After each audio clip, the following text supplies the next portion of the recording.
carpets, right? Right. So east is not good. It's not long enough. It's not warm enough. West is not good because it's too hot and, too hot. North is not good. And so where is the best place for house plants? It's always in the south. You get the light, just the right amount of warmth. And so when I traveled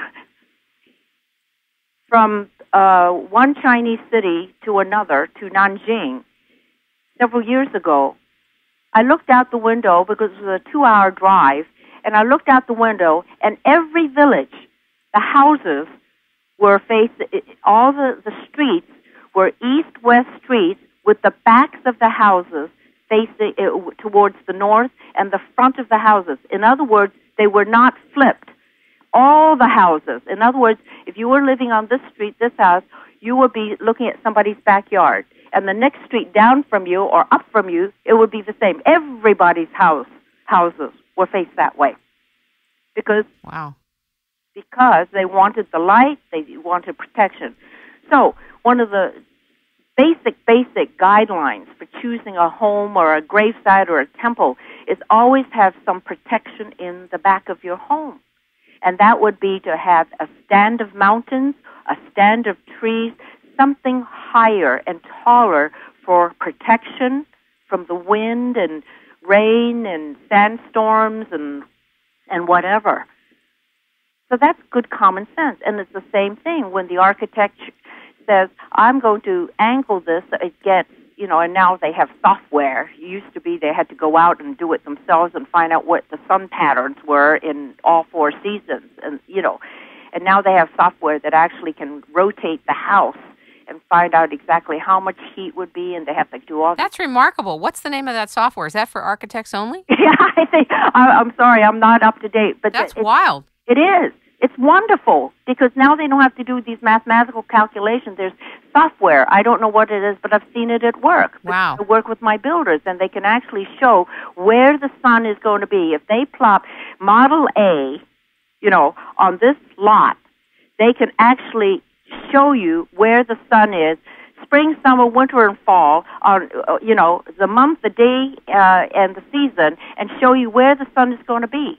And I'm sure landscape architects probably have, landscape designers also have this kind of software, and structurally too, but mostly, the architects and the landscape designers, because they have to know. They do not want to waste time and money, their clients' money, and their reputation by planting the wrong kind of trees and plants and flowers in the wrong place where they will die from either too much heat, too little heat, too much shade, too much sun, not enough water, So I have a radical question. Okay.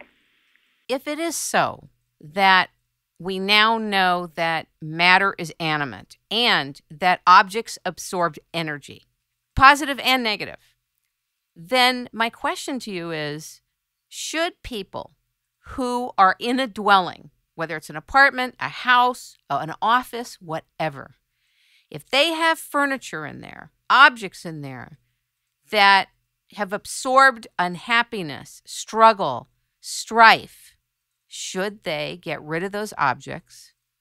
Yes and no. Number one, I say no with a caveat. I inherited my dad. My dad, when he got older, as older people do, elderly people do, they get frail. And he had some beautiful watches, and he gave them all to me. And he didn't have a watch anymore, so I went out and bought him a $30 thinnest watch I could get. Okay, I can't remember the store, but it was one of these $30. It was either at a department store or a drugstore. You see a whole little display of $30 watches. Sure. I got him the thinnest one, and when he died, he was wearing that watch. But he gave me his nice, expensive watches that he had been wearing for many years. All right.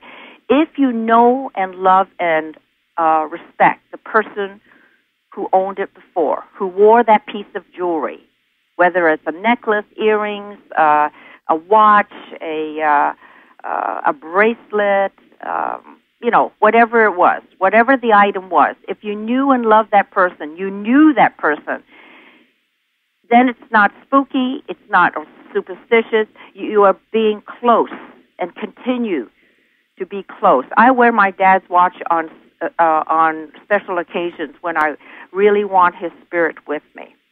Now that is the yes. It's okay to keep that thing, whatever the item is. The answer no is if you do not know who it came from.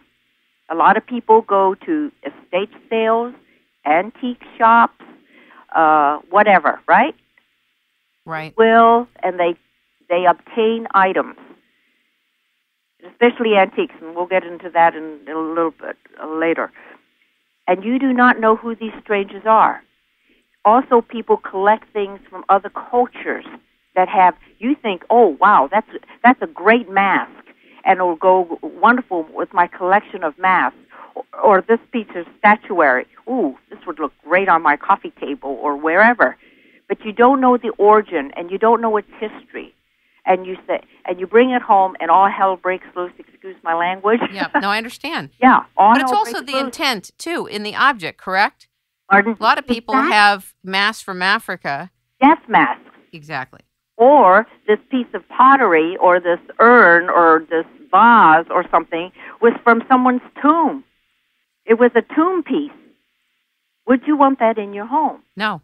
So, for example, I have people who, you see in some decorating magazines, oh, you can get a reproduction of a terracotta, one of the terracotta figures from China, or you could get something from the pyramids. Now, if it's the real thing, that's even worse, okay, if it's real, and it really did come, or it came from a temple, or a church, or a cathedral. And I'll get to that in a second in an aside.